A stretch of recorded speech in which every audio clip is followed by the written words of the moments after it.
has soul.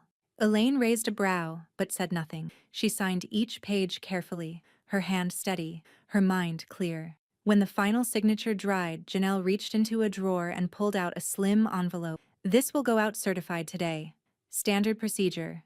Gives current residents notice of sale pending. Elaine took the envelope and slid it into her purse without reading the name on the label. She already knew exactly who it was addressed to. It arrived 2 days later, Saturday morning, wrapped in legal beige and stamped in red.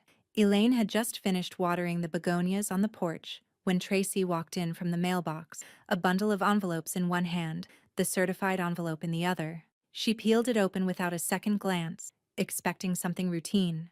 Maybe an updated homeowner's insurance quote or a tax escrow letter. She didn't even make it halfway down the page before her voice cracked the silence. "What the hell is this?" Elaine, still in her gardening gloves, stepped into the foyer, wiping dirt from her fingers with a towel. "Something wrong?" Tracy held the notice up like it was radioactive. "This says the house is under contract, for sale. You're selling the house?" "Yes," Elaine said, folding the towel neatly. "I am." "You can't just—" Tracy's voice shot up 2 octaves. "You can't just sell the house. This is our home." Elaine looked at her, expression unreadable. "Is it?" Greg shuffled in from the living room, phone in hand, blinking like he'd just woken from a nap. "What's going on?" "She's selling the house," Tracy shouted, turning toward him with disbelief. "She didn't even tell us." Maddie appeared at the top of the stairs, phone in hand. Her face was calm, but her camera was rolling. Elaine turned toward her daughter, tilting her head. "You said it was yours, that the living room was yours, that everything here was yours. I thought I'd respect that and get out of your way." "You're not serious," Tracy breathed. "You're doing this out of spite. You don't even need to sell." Elaine stepped closer, her voice a quiet blade. "You told people I was lucky to live under your roof. You turned my husband's chair into a side table. You erased my name from this home. And now you're upset that I put it back in the spotlight where it belongs? You're out of your mind." "I'm still of sound mind and legal authority," Elaine replied. Maddie, barely above a whisper, asked, "Do you want me to keep recording?"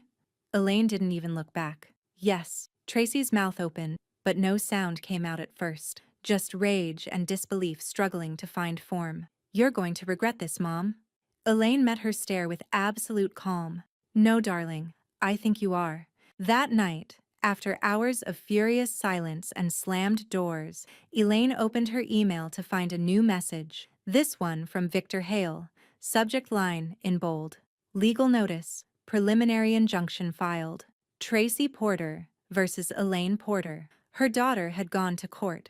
She claimed the house was a shared family residence. She claimed she had established equity through ongoing domestic contributions. She claimed rights. Elaine read it all, slow and silent, as if she were reading someone else's obituary. She closed the laptop gently, then reached for her tea.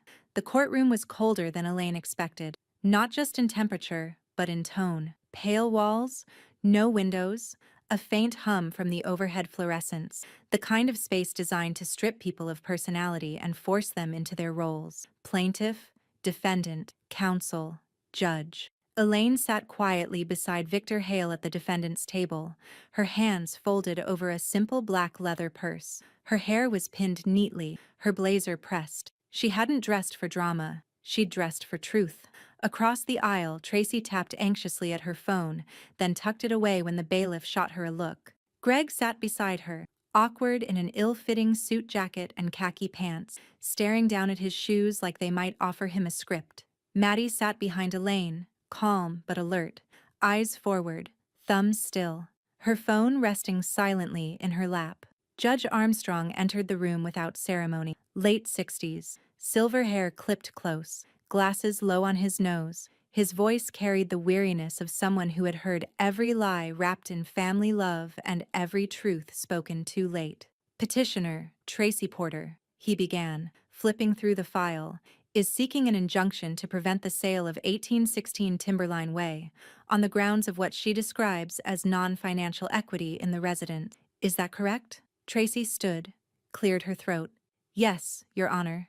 I've lived in the house with my mother for over 5 years. My husband and I have maintained the property, paid for household improvements, groceries, repairs. I've contributed to the functioning of the home, And Judge Armstrong held up a hand. I read your affidavit. I want to be clear.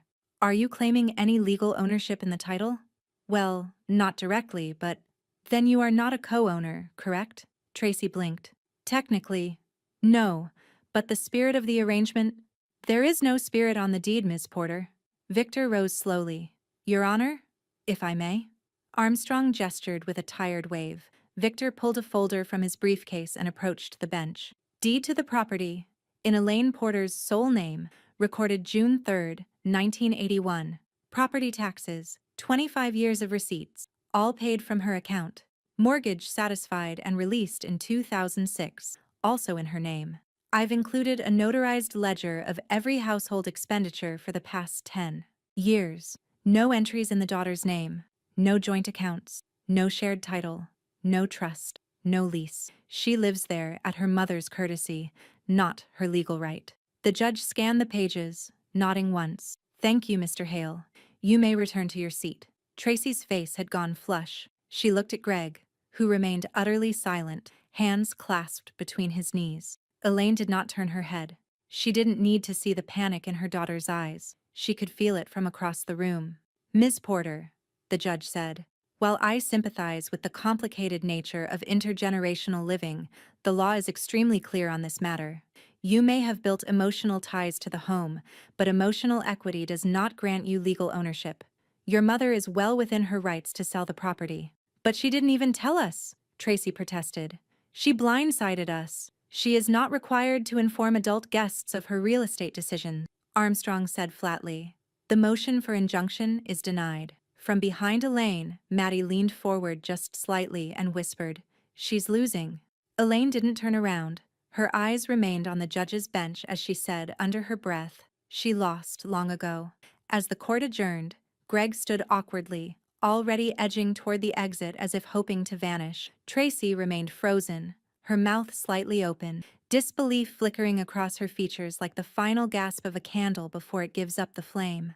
Elaine stood last. She didn't smile. She didn't gloat. She simply nodded once to Victor and walked past her daughter like she'd never lived under the same roof. The court ruling hadn't even cooled before word started to spread.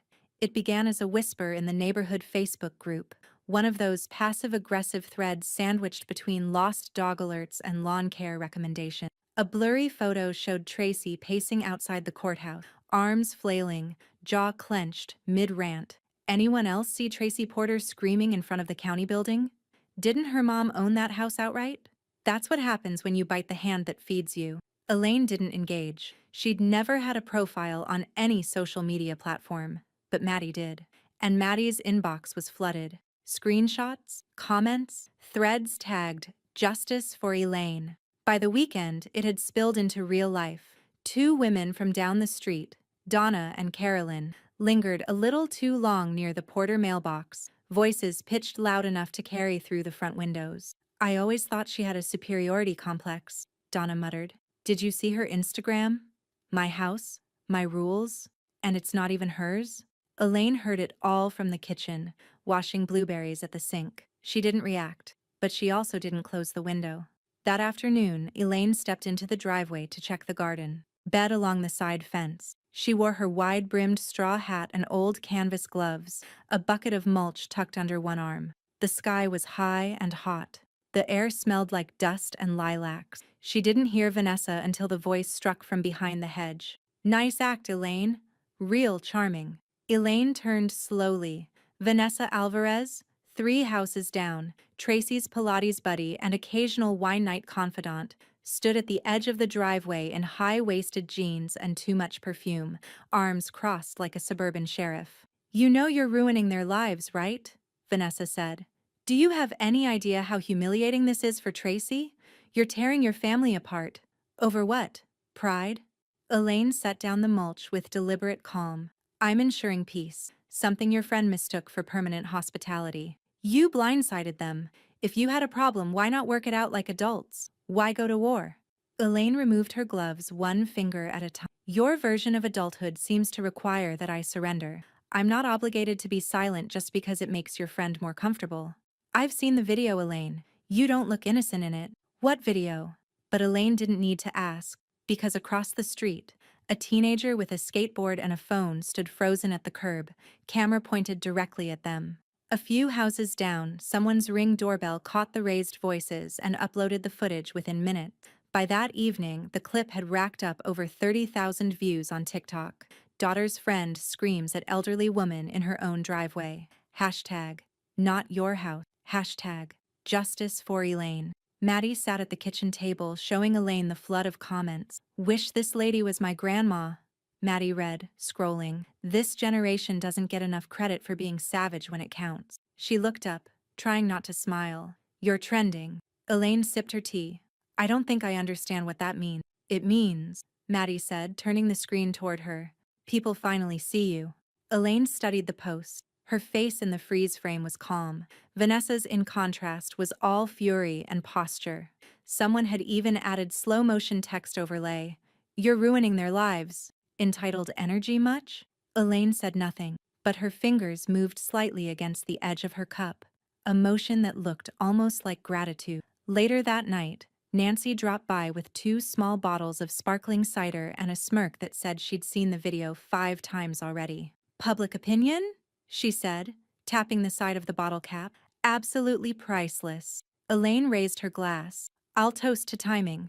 Nancy leaned against the doorframe, shaking her head. They're slipping, honey. You just keep holding steady. Before Elaine could answer, her phone buzzed. A message from Janelle. Janelle Tran. Closing date confirmed. 1 week from Thursday. You're almost there. Elaine set down the glass and stared at the screen for a moment, the words glowing back at her like permission. She was almost there. The petition landed like a knife slipped between the ribs. Not loud, but designed to wound. Elaine read it on a gray Monday morning, still in her robe, steam rising from the kettle on the stove. The envelope bore the county seal, the return address stamped in the top corner like a quiet threat. Inside, 10 pages, neatly typed, outlining a request for emergency temporary guardianship, filed by Tracy Ann Porter, against Elaine Margaret Porter. Grounds: cognitive decline, erratic behavior, inability to manage personal affairs. Victor Hale arrived within the hour. Elaine met him at the dining table with folders already opened, timelines printed, and her original living will resting atop a stack of notarized estate documents. She's doubling down, Victor muttered, scanning the language. She's not just trying to stop the sale, she's trying to take control of you. Elaine didn't flinch. She can't win. She doesn't have to win, he replied. She just has to make you doubt yourself, or make a judge pause long enough to freeze the sale. Elaine poured them both coffee, steady hands, calm breath. I don't pause, Victor. I proceed. 2 days later, a cognitive evaluation team arrived. Neutral, court-appointed, clinical.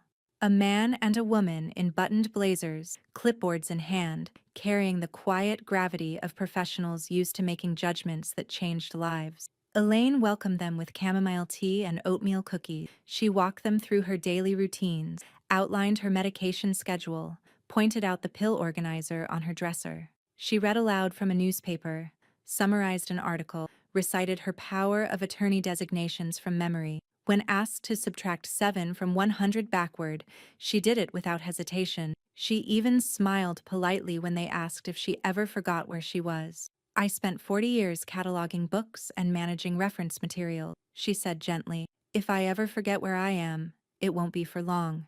They nodded, scribbled, thanked her for her time. The hearing was expedited. Judge Armstrong sat on the bench again, this time visibly less patient than before.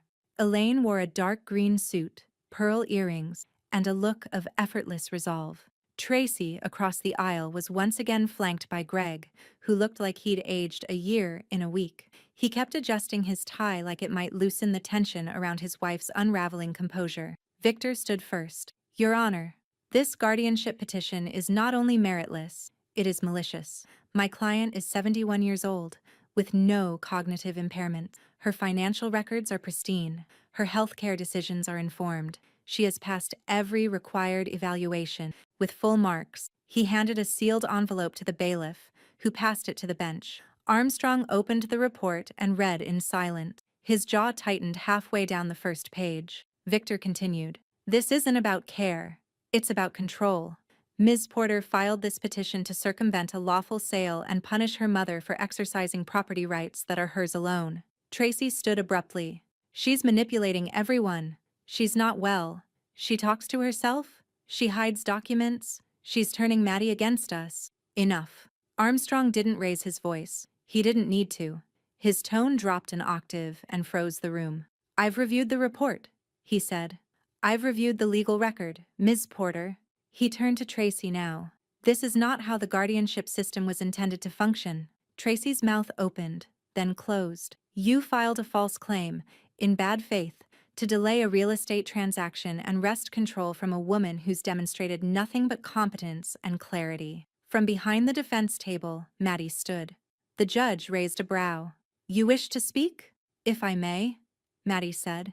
She's sharper than all of us. She remembers birthdays from 30 years ago, and the exact Dewey Decimal Code for military history. The only person unfit in that house is the one who brought this petition. Armstrong didn't smile, but he nodded. Petition denied. Permanently. Any further filings of this nature will result in sanctions. Tracy sat down too hard, eyes glassy, complexion blotched with disbelief. Greg stared ahead, unmoving. Elaine stood last again. She didn't look back. The closing office was on the 20th floor of a sleek downtown building, all glass walls and brushed steel, with a waiting area that smelled faintly of lemon polish and fresh espresso.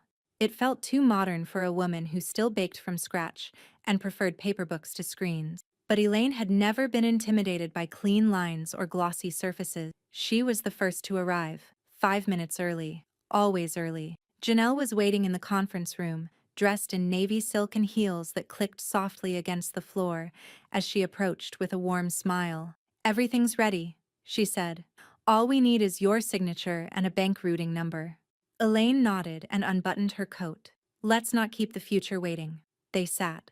Janelle slid a thick stack of papers across the table, each page already tabbed in red and yellow. The sales agreement, the disclosures, the buyer's waiver of inspection, the transfer of title. Elaine signed each one with deliberate grace, the pen gliding steadily under her hand like a final stitch, sealing a well-sewn seam. When the last document was complete, Janelle clicked her keyboard a few times, then turned the monitor gently so Elaine could see. Funds just cleared, she said. Wire confirmed, it's done. Elaine looked at the screen. Her name, her routing number, her new balance, 6 figures long, crisp and real. Her breath left her body in something just shy of a sigh. Janelle pulled a small, celebratory bottle from the credenza and handed it over. It's not champagne, she said, but it sparkles, and it's cold. Elaine took the bottle. That's more than enough. And for a moment, there was peace. A clear view of the Denver skyline, the gentle hum of city traffic below, the faint pop of bubbles rising in the neck of the cider. Elaine had made it. Then the door slammed open. Tracy stormed in like a thunderhead, cheeks red, hair wild, eyes lit with something close to fury and something far closer to panic. Greg trailed behind her like a child in trouble, trying and failing to smooth things over with his silence. This isn't over, Tracy spat. Elaine turned her chair slowly, then rose to meet her. Actually, she said, with serene finality, it's already finished. You think you won because of some money transfer and a few documents? You think that makes you better than your own family? No, Elaine said, stepping closer. But it means I'm free. You ruined everything. Maddie entered then, having waited just outside the door. Not surprised, not shaken, just quietly prepared. She walked up beside Elaine, calm and still. Grandma, she said, looking at her with pride so radiant it softened the room. You won. Elaine placed one hand gently on Maddie's shoulder. We both did. Tracy looked between them, wounded and desperate. You've got no place to go. Where are you even planning to live? Some hotel? Or are you just going to move in with your little sidekick here? Elaine tilted her head slightly. I was wondering when you'd ask. From her purse, she pulled a thin leather folder, one Tracy had never seen. She laid it flat on the table and opened it. Inside was a deed. Condo Unit Number 502, Broadview Residences, Denver, Colorado, 80203. Owner of record, Elaine M. Porter. Janelle smiled but said nothing. Maddie blinked, then grinned. Elaine ran a finger across the address. Closed on it 2 months ago, she said. Quiet little building, good security, downtown views, title in my name. No cosigners, no roommates, just mine. Tracy took a step back, color draining from her face. You planned all this. Elaine met her gaze squarely. I planned to take my life back. Everything else was just paperwork. Greg opened his mouth, then closed it again. Nobody said another word. The keys made a soft metallic click as Elaine turned them in the lock. The condo door swung open, and silence greeted her. Not the heavy, resentful quiet of a house full of people pretending to tolerate her, but something light. A kind of breath held in welcome. She stepped inside. Sunlight poured through wide windows that stretched across the living room wall, casting long golden streaks across hardwood floors that still smelled faintly of varnish. The walls were a warm ivory, clean, bare, and waiting. No clutter, no scuffed paint, no passive-aggressive energy humming in the corners, just space. Elaine walked through the open-plan living area, her heels soft against the floor, her eyes catching on the newness of everything. The matte black fixtures in the kitchen, the brand-new stove that had never felt the heat of burned coffee. The balcony door she could already imagine opening on crisp Denver mornings. She exhaled through her nose, slow and full. New walls, no chains. Her words echoed gently in her mind, and this time she let herself smile. Maddie arrived 30 minutes later, breathless and carrying a grocery bag with coffee, creamer, and 2 raspberry scones from their favorite cafe near campus. I still can't believe you didn't tell me sooner, she said, stepping into the kitchen with wide eyes. It's beautiful, Grandma. This view alone? Unreal. Elaine accepted the coffee and gestured toward the balcony. Go look. See what freedom looks like at 5 stories up. Maddie pulled open the sliding glass door and stepped out. Below them, the street buzzed with low, urban hum, delivery trucks, cyclists, the occasional barking dog. But up here, it felt distant, contained, controlled. God, Maddie whispered. It's like you made yourself a fortress. Elaine joined her. Not a fortress, she said. A haven. Maddie turned toward her. Do they know yet? Elaine shook her head. Not until tomorrow. The next morning, moving trucks rolled up to the house on Timberline Way at exactly 8 a.m. 2 of them, large, boxy, professional. No signs on the sides. Just business. Elaine didn't supervise. She didn't even watch. Janelle had arranged the whole operation, her team working like clockwork with laminated lists, color-coded tape, and gloves that kept fingerprints off the furniture.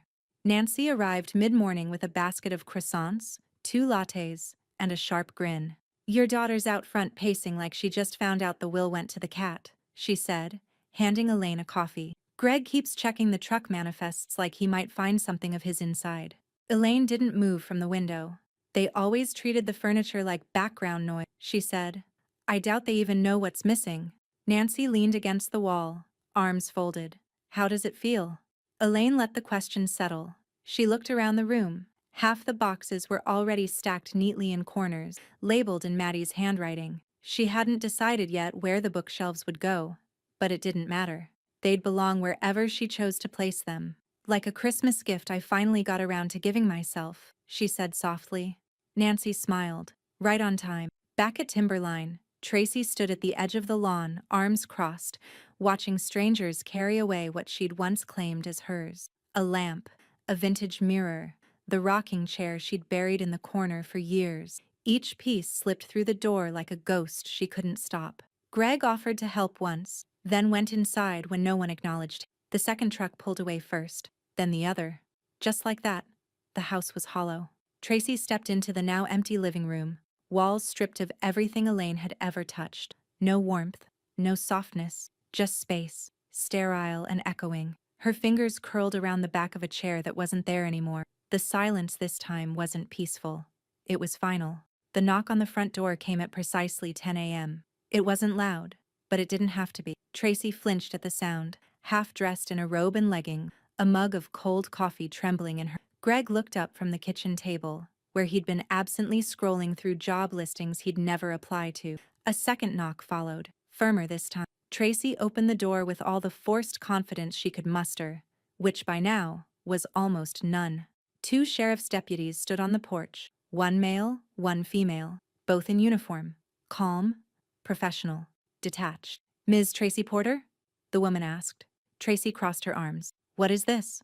"We're here to enforce the possession order for 1816 Timberline Way. You were given legal notice 10 days ago.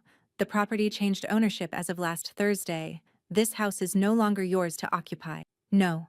Tracy stepped back, voice rising. "You don't understand. This is a mistake. My mother, she's being manipulated. We're family." The male deputy didn't move. "Ma'am, we're going to need you to begin gathering your personal belongings. You have until noon." Greg stood slowly, rubbing the back of his neck. "We knew this was coming," he said, voice thin. "Let's just pack." Tracy whipped around. "You knew? And you said nothing?" Greg looked down. "She gave us more chances than we deserved." The packing began with false urgency. Tracy throwing clothes into trash bags, yanking shoes from the closet floor, slamming drawers like she could break the house into submission. But the energy bled out of her fast. There was nothing left to fight for. No leverage, no audience, except there was. By the time noon neared, the neighbors had gathered in quiet clusters along the sidewalk. Some were openly curious. Others simply stood with folded arms and unreadable expressions. A few pretended to be walking their dogs. Again, Elaine pulled up in a silver sedan she'd rented for the day. Maddie sat beside her, phone already recording. The car slowed at the curb but didn't stop. Elaine rolled the window halfway down. She didn't glance toward the house. She didn't have to. Inside, Tracy saw the car and went still. "She's here," she muttered. Greg, now kneeling in the hallway, taping up a box of cables and old chargers, didn't look up. "She's not here for us." The deputies stood just inside the door as Tracy made one last panicked appeal. "This isn't how it's supposed to end," she said. "I'm her daughter." "You were her guest," the deputy replied. Outside, Elaine stepped from the car. She wore navy slacks, a pressed cream blouse, and a soft wool coat that brushed just below her knees. No jewelry, no makeup, only presence. Elegant, unwavering, quiet. The neighbors noticed. Heads turned. Phones rose. Elaine didn't speak. She didn't need to. Tracy came to the doorway carrying a single bag, eyes red, mouth drawn in fury. "You're proud of this?" she shouted across the lawn. "You're proud of kicking out your own child?" Elaine met her eyes. "I'm proud of surviving her." Greg followed behind, carrying 2 boxes, his face gray with shame. He didn't speak. He didn't look up. Maddie stood a few steps behind her grandmother, phone still raised, capturing everything. The deputies, the bags, the boxed regrets. Her expression wasn't cruel. It was resolved, documented. The moment Tracy stepped off the porch, the door clicked behind her. The locks had already been changed. By nightfall, the footage had gone viral. Tracy screaming across the lawn. Elaine standing like a stone monument in cream wool. Maddie's steady voice narrating softly in the background. "That's not eviction. That's liberation." On TikTok, final notice. Daughter evicted, justice for Elaine. Part 5. Comments flooded in. Did anyone else tear up when the door locked behind her? She really walked away like a CEO leaving a failed acquisition. Where can I find an Elaine to adopt me? 3 days passed. 3 days of silence, of ghosted calls, of unread texts, of a Denver rental office confirming Elaine's condo lease was final, binding, and unchallengeable, of movers returning keys, of locks changed and utilities rerouted. Then, on the 4th morning, Elaine stepped out of her building to take a walk.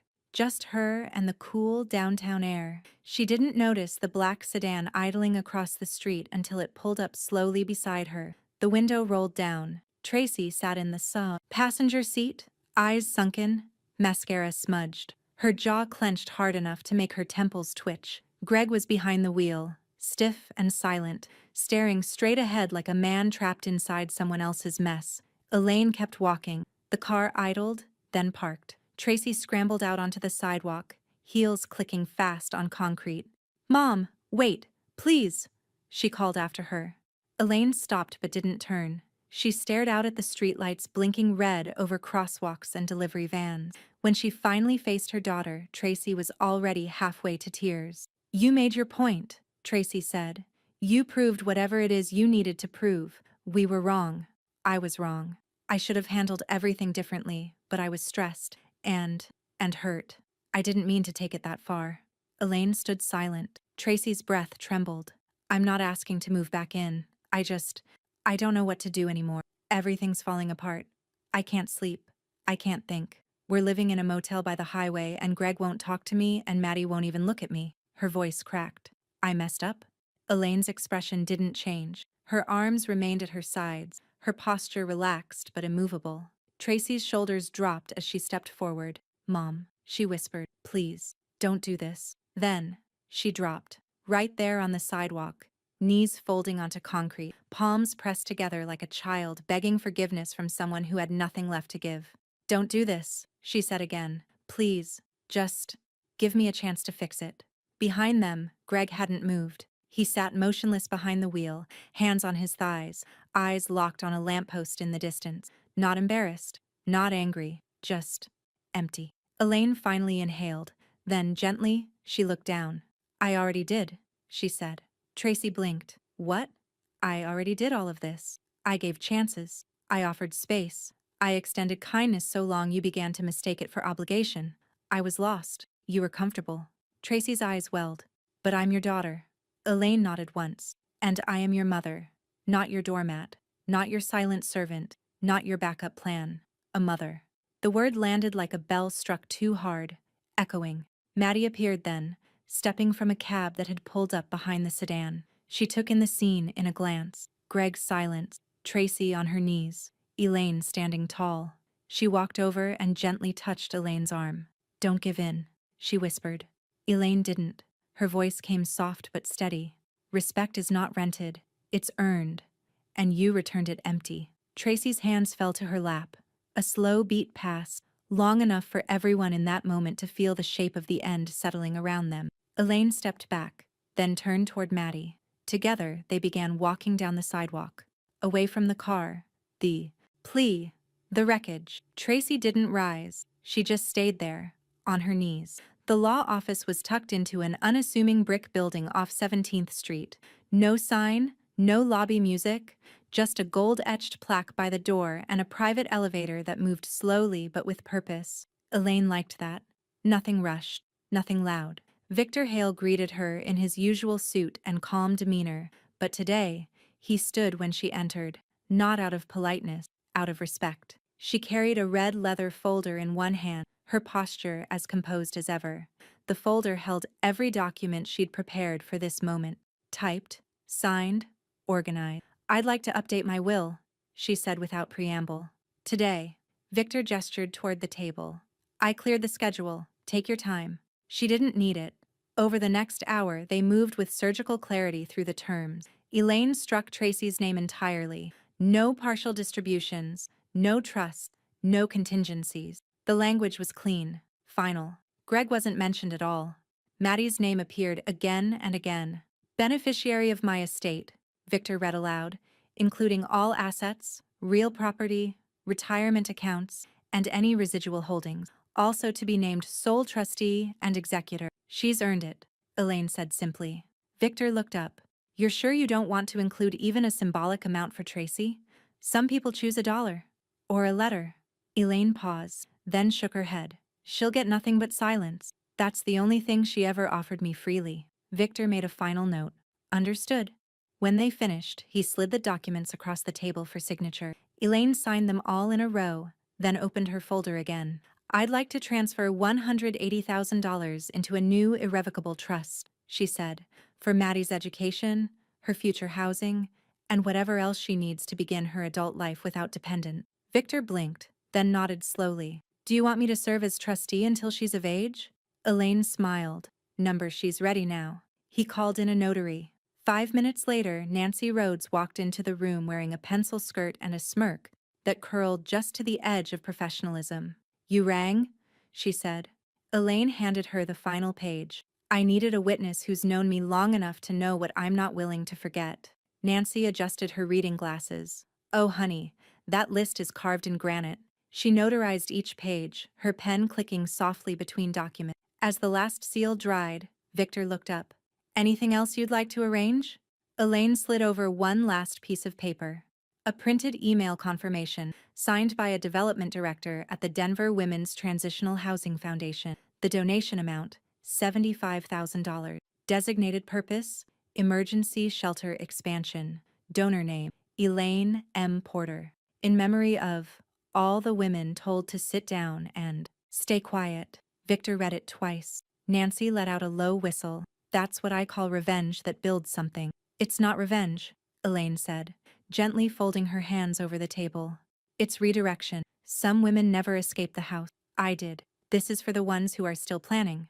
Victor sat back, almost reverent. You understand this puts the remainder of your estate below contestable limits. No claims can be filed. You've effectively removed them from your legacy entirely. Elaine looked him in the eye. Good.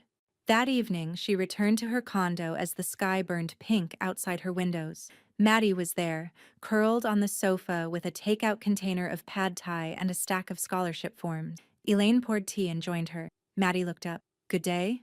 Elaine nodded. I finished something important. What was it? Elaine leaned back, the city buzzing softly outside. My will, she said.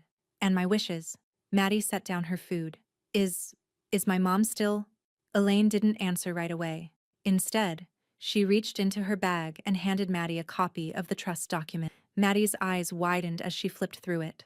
Her name printed on every page like a quiet declaration. Her throat tightened. You didn't have to. Elaine touched her hand. Yes, she said. I did. You're the one who stayed. The headline appeared quietly on a Monday morning, nestled halfway down the Denver Post's homepage, between an article about downtown revitalization and a city council runoff. Widow builds housing program for women rebuilding their lives. Subheading, Elaine Porter, 71, channels private proceeds into public change. A home is a right, not a weapon. The photo was tasteful. Elaine standing outside the Broadview residences, chin lifted, coat closed neatly over her blouse, eyes soft but unafraid. Her hands were folded, not in resignation, but in resolution. Maddie read the article 3 times. She sent the link to every contact in her phone with the words, "That's my grandma." By noon, the piece had gone viral. Local blogs picked it up first, then national outlet. The Denver Women's Transitional Housing Foundation confirmed the donation, praising Elaine as a quiet force of dignity who transformed a private victory into a public legacy. Comments flooded in. This woman is a role model. No drama, just decisions. Can someone write the movie already? She didn't just leave. She built a door for others to walk through. Maddie screenshot them all. At the same moment, across town, Tracy stood in a Walgreens parking lot, reading the same article on her cracked phone screen. She scrolled in silence, thumb trembling slightly. The headline sat at the top of her screen like a neon sign mocking her. Elaine Porter, generous, independent, brave. Greg sat in the passenger seat beside her, a duffel bag on his lap. His face was pale, drawn. He didn't speak. Tracy finally lowered the phone. She made herself into some kind of hero, she muttered. Greg looked out the window. Number. She didn't make herself. You made her. Tracy snapped her head toward him. What's that supposed to mean? Greg met her eyes for the first time in days. It means I'm done being part of this. He opened the door, shouldered his bag, and stepped out into the sun without slamming it shut. A quiet exit, the only kind that made sense anymore. Tracy sat alone, the silence inside the car thick enough to press against her ribs. She refreshed the article again. Elaine hadn't mentioned her once. At the Broadview condo, the doorbell rang just after 4 p.m. Elaine opened it to find Maddie standing there with a bouquet of small white lilies and a printout of the article folded neatly into thirds. I brought flowers, she said, a little breathless, and proof the internet still gets it right sometimes. Elaine smiled and stepped aside. Come in, I just made tea.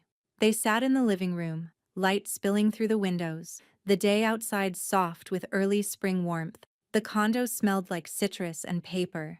Maddie's homework stacked in a corner, a half-finished jigsaw puzzle spread across the coffee table. Elaine sipped her tea. They spelled my name right, she said. They called you unstoppable, Maddie added. That's even better. Elaine didn't reply right away. Instead, she looked around the room. At the walls she'd chosen, the silence she'd cultivated, the life she'd claimed. There were no echoes of Tracy here. No furniture she didn't approve of. No voices telling her to stay small. Just peace and proof. What are you thinking? Maddie asked. Elaine set down her cup. That I should have done this sooner, but I don't regret the timing. Some seeds only bloom after the fire. From outside, the city moved on, traffic murmuring, birds circling, the world unaware that a quiet revolution had happened 5 stories up. Inside, Elaine rested.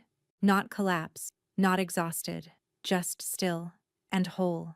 She reached for Maddie's hand, held it loosely between her fingers. "You're going to inherit a life that's already been paid for," she said.